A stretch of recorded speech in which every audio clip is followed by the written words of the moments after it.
like to say welcome to my channel, and I didn't put an introduction. I kind of deleted it and now I can't find it. Anyways, before I actually talk about the actual movie, I'm gonna have a little Apple storage rant. Enjoy and thank you for watching. Apple, I got a grievance. All right, I'm gonna just say this right now. If I have 256 gigabytes of storage, why?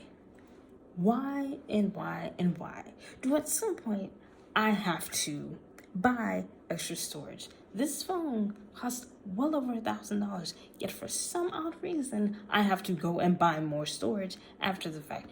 I went from this good old crisp quality, and for some reason your iPads don't hold the same quality with the camera on video form. Like, be for real. Like, oh, we need more money for it. We demand more money. Got this off Amazon. Anyways, besides the point. It's not even the point is, since I have to start completely over because Apple, see this quality? See this quality right here? Okay. I can't even do anything with it. Oh, it's gonna let me do it now. Nope, just kidding. Half a second.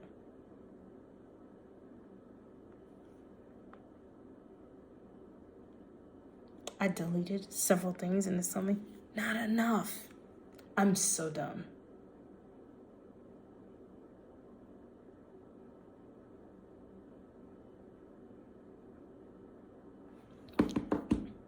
DONE.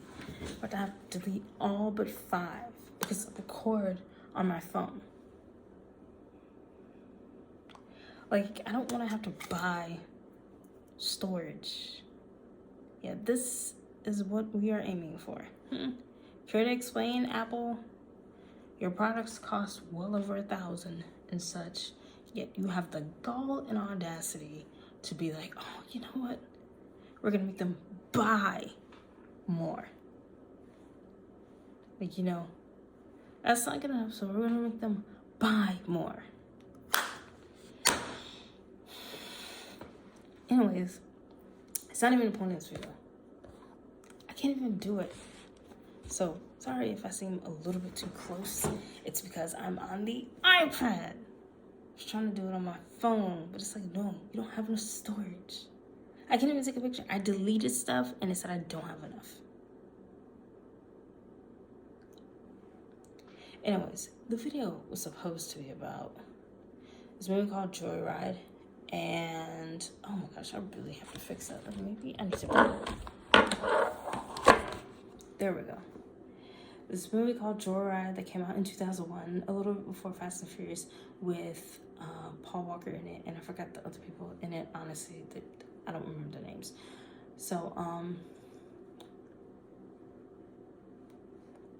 he is in college, and he is like a day away from leaving college because he had bought a plane ticket, and his old friend girl was like, hey, I kind of need a ride. Oh man, I need a ride. Like, she didn't like obviously say it, but she's like, man, I need a ride. So he's like, oh, I didn't tell you I got a car. And he's looking at his plane ticket because he's going to sell it. I still hate I had to do so. And so he's like, yeah, I didn't tell you I got a car. No, and he did not get a car, actually. He's like, yeah, I got one. So then he ends up going to a car dealership and getting a car that's like 30 years old. So that way he can go and pick up his friend girl that has friend zoned him. But in the hopes of him not being friend zoned anymore, he's gonna pick her up. The hopeful dullness in his eyes, oh man, ridiculous. So, and before he actually gets away to go pick her up, he actually calls his mom, I guess, to fill her in.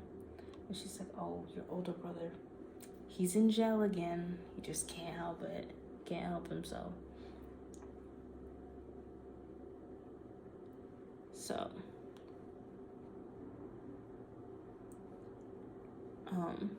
yeah.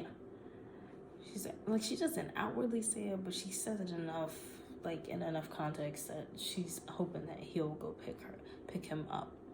So he goes on his way to pick up his friend girl, to pick up his brother. He's getting released from jail today. He's signing out as soon as he walks into the jail. He's signing out. And I don't even know how old his brother's supposed to be, like 25 or something. So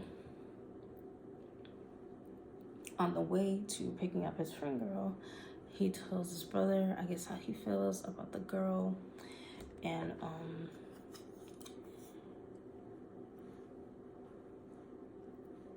you can't see it, but it like really matches my skin tone. But yeah,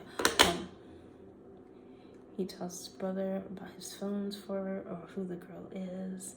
And his brother makes some kind of weird remark, and he like swears off the road, like, don't talk about this like ever again. And the brother, I guess, not really knowing his place, is like, oh, okay, like, dude. So then on the way there, because we don't reach her till like the middle of the movie, on the way there, they actually, this trucker comes on the radio, and he's like looking for somebody to talk to. He'll talk to, because he's a lonely trucker. And then the older brother, the menace to all menaces. Anyways, it's like the older brother, he actually picks up the radio and is like, hey, this is Candy Cane. And the trucker's like, oh, hey, what's up? And the trucker is like, you know, talking to him, and he's doing like this weird girly voice. Like, I didn't understand how annoying it would be if you were trying to meet up with somebody and then it turns out they were actually not somebody who they said they were. I'd be peeved too, but you know.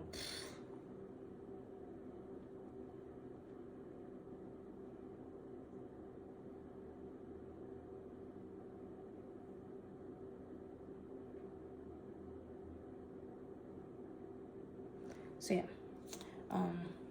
they talk and talk and talk and talk. And then he's like, you know, we could meet somewhere. And then I think they name the hotel they're gonna be at.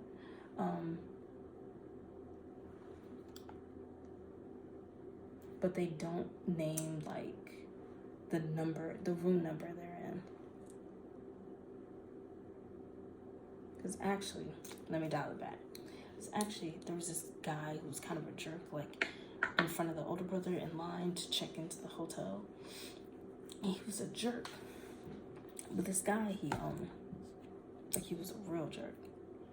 And so like they tell him, oh yeah, I'm in room 17, because the guy said, oh, I'm gonna be in room 17, like to the front desk clerk. So like they did that, and they tricked the trucker into going to room 17, and because he's a nutcase, and this movie is called Joyride, they end up, like they end up ripping him open.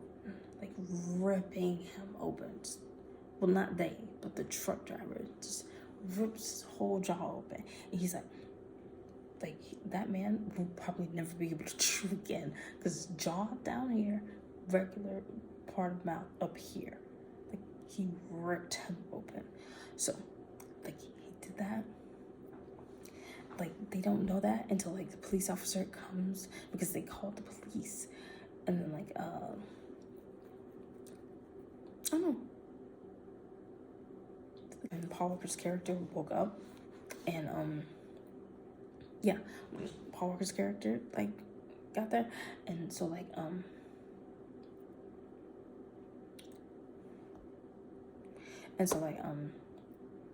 they're like, yeah, we didn't, like, see anything. We just heard it. Like,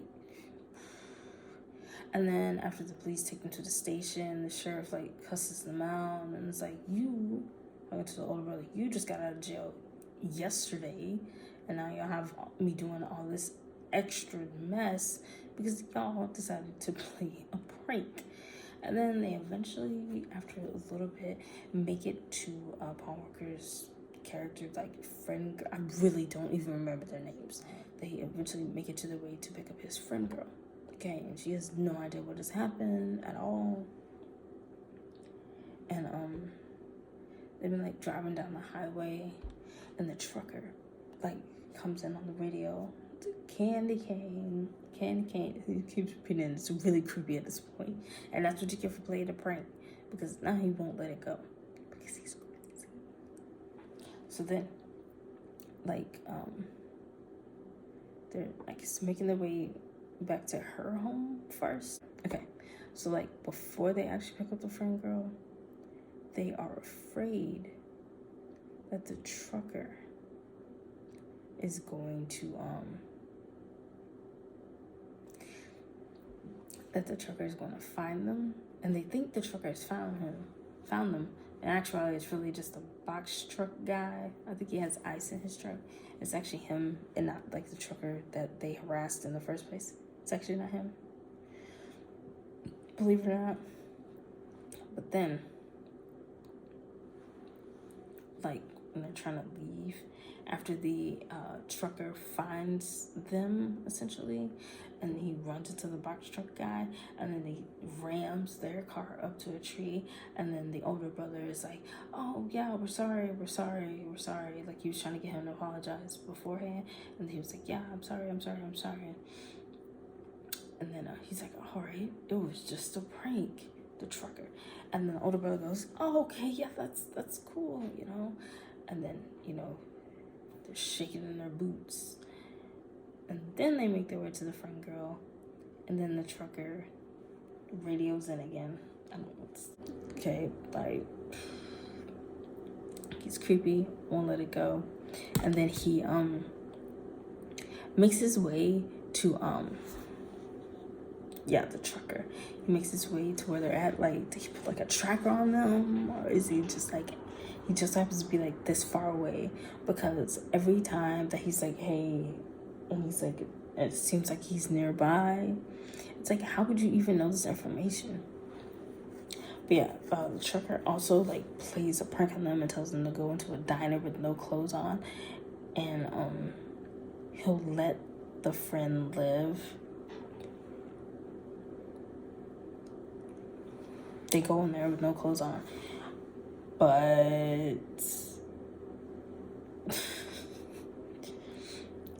no one dies. No one's like even like life is being threatened at that point. Well, other than the man that he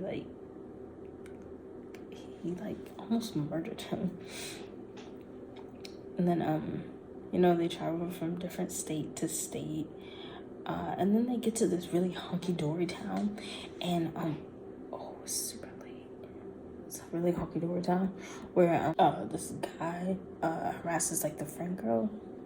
So anyways, we're gonna jump. So like then eventually they actually I don't remember what happens. But like then they end up being like followed, and the trucker, he what does he do?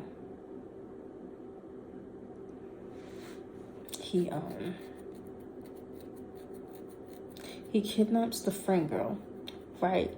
And then in the process of him kidnapping the friend girl, like they don't know where she is, they don't know where he is, and he tells them to go to room 17. And there's like 3 or 4 hotels around,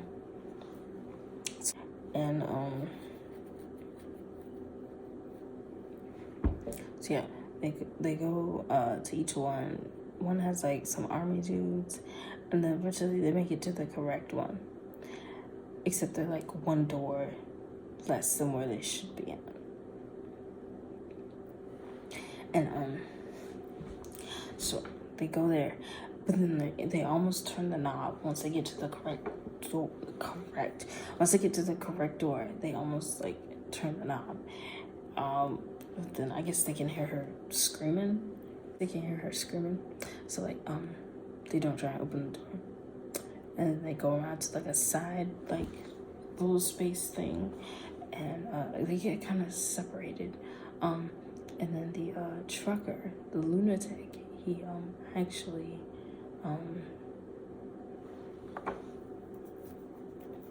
ends up getting a hold of the older brother and like sticking a fork in him.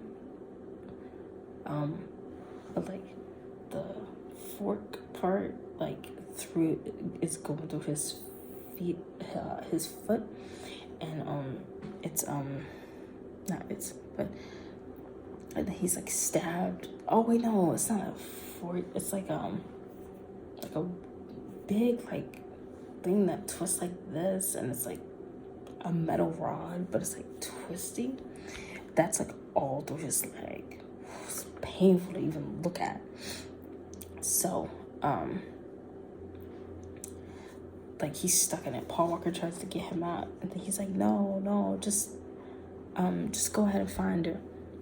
So he tries to go ahead and find her, and well, not go ahead and find her, but he tries to fix the problem. And then the police actually end up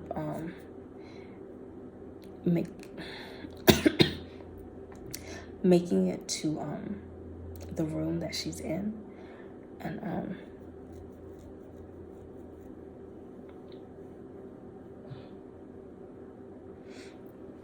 then yeah, so they make it to the room that she's in, and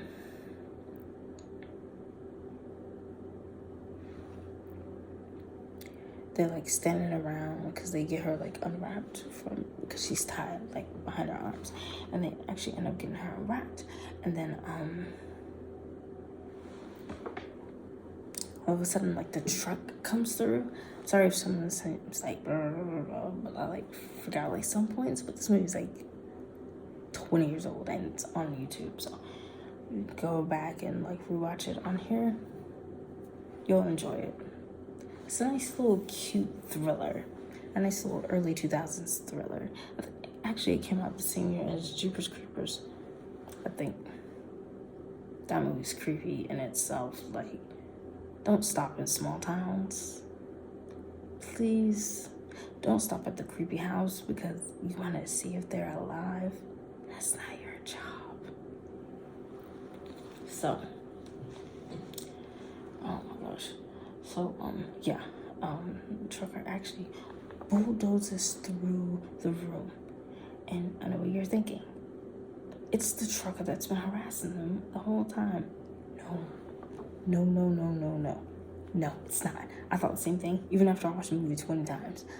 But, okay, actually reaches the end of the movie, the pinnacle point at the end of the movie, but where, like, the trucker that actually was harassing them came on the radio and said, Candy came. I was like, that wasn't even him? Because I think it actually was the trucker that was like a box truck guy. Because the police officer said, oh yeah, you know, they're from like Minnesota or Wisconsin or something, and it was like with ice. And they got freaked out because I guess they knew that the original trucker had like a bigger load. Like, crazy. Yeah, this one, they were like with the trucker, they were like, yeah, you know, it was him, blah, blah, blah. And I don't remember what the trigger was. They never clearly explained it in the movie. But like literally, I was tripped out when I first realized that. Because he came on the radio. And like it wasn't him that was dead, that was found. It has the same vibes as Phone Booth. If you've ever seen that movie, it has the same vibes. Phone Booth is a nice, creepy, you know who it is that's harassing you, but you're not too positive. You can't identify him. Same, like, intellectual creepiness, so to speak. Those two movies, well, this one, Joyride, and, what's the other one I just said? Phone Booth. Those are, like, mystery voice, never match the face to the voice. you don't know. So anyways, Joyride ends with a nice little cute, I'm gonna call it thriller mystery. And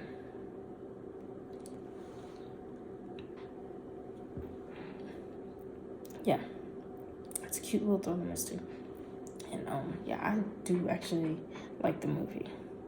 So I think it's pretty good. Still maybe would hold up today, so to speak.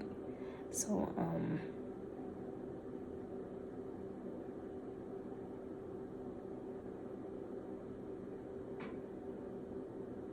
oh my god, I have to cut that. So yeah, that's the end of the movie. Now I want to do phone booth, but yeah, that's the end of the movie. Where like it's a trucker dead, but it's not the trucker that you thought. And I watched the movie so many times, and I literally had just picked up on it like the last 2 times I watched it. It wasn't even him that was dead. Crazy, trippy, and I will never get over that part. Just like phone booth, they found a dead body, but it wasn't actually him. Both of those movies show the same type of rhetoric. Be nice to strangers. Do not prank strangers. You don't know what their response to you will be. Yours may be different, but theirs may be even more different. Anyways, thanks for watching. Sorry the quality is kind of minuscule because my phone hates me. So, guys, you have a good rest of your day, and thanks for watching.